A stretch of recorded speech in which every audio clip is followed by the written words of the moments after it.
Wala. Pangalan mo si Heaven? Opo. Yes. Naging girlfriend mo siya? Hindi. No. Pero niligawan mo siya sa loob ng bahay?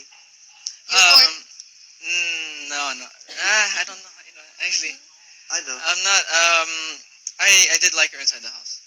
You did like her? I did. Not anymore. So not anymore? Opo. Oh. No, she's one of my closest friends now. Like, along with all the housemates, it's like my kisses as well. Marco, Heaven, they were like some of the people that were really close to me. So Kaya nga, don't rush. yeah, of course. Like, It's a lesson. You shouldn't rush. Kasi Oh, di ba yeah. pag bata kayo, nagmamadali ka, akala mo yun na, pero ay, hindi pala. Totoo. Oh, di ba? Nagkasakitan lang. Kala mo love na, hindi pa pala. Oo, akala mo love na, hindi pa pala. Pero meron din namang iba, akala mo wala na, pero meron pa pala.